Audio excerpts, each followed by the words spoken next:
In just a few hours, one of the world's wealthiest men will appear before the House Oversight Committee. Lawmakers are set to press Bill Gates on his ties to Jeffrey Epstein. The Microsoft co-founder is just the latest billionaire to be called in for questioning. A spokesperson for Gates says he welcomes the opportunity to appear before this committee. CBS News congressional reporter Taurean Small joins us from Capitol Hill with more. Taurean, good morning.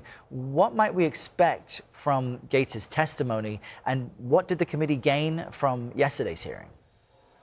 Yeah, so a number of lawmakers we caught up with after yesterday's testimony, they really laid out that they're looking to learn more about Gates's relationship with Epstein, whether or not he had any business ties and dealings. A lot of them referenced the fact that Gates was referenced in the more than 3 million pages of Epstein files that was released by the Justice Department. Most notably, one exchange between Gates and Epstein, which disclosed his extramarital affairs and the potential for him developing a sexually transmitted disease. Gates has since apologized to his staff and his many companies about his involvement, but maintains that he had no idea of any criminal activity by Epstein. That testimony that happened yesterday was between Epstein's assistant, Leslie Groff.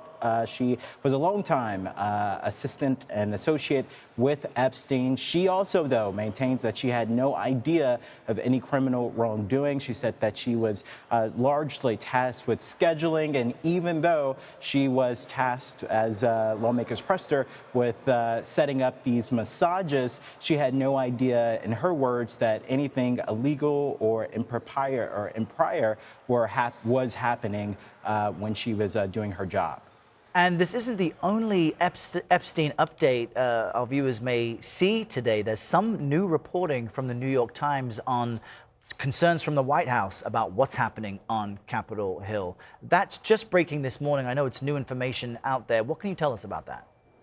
Yeah, a long rollout of that we're still sifting through, but I think the top lines that most people will take away from this piece by Maggie Haberman and the staff at the New York Times is that the White House essentially went into crisis mode as they were reviewing the release and rollout of this Epstein file saga. This is one that didn't sit well with President Trump at the time. We know from our own reporting and other reporting around the matter that he was incensed by the fact that lawmakers, especially Republican lawmakers, were siding with Democrats on the full release of this. So as we read through more of this, it's likely to expose more of his feelings and thoughts during that time. All right. Quickly shifting gears, you've got this appointment of Bill Pulte to become the acting DNI. There are critiques he's receiving that he's just doesn't have any national security experience. What's the mood on Capitol Hill around all this? Yeah, in brief, there are a number of Republicans who are just as upset as Democrats with this selection, even though President Trump maintained that this is only a temporary pick. He's not going to nominate him for a permanent replacement for Tulsi Gabbard.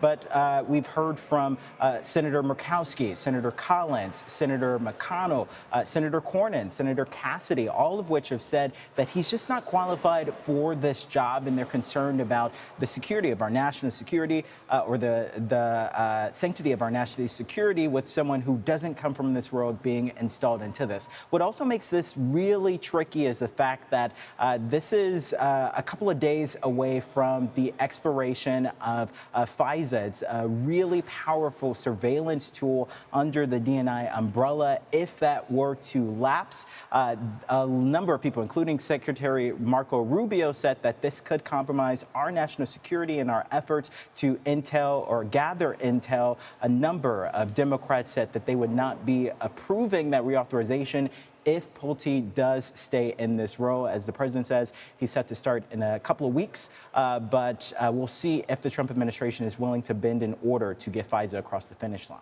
Always a busy place where you are. Taurean, thank you very much.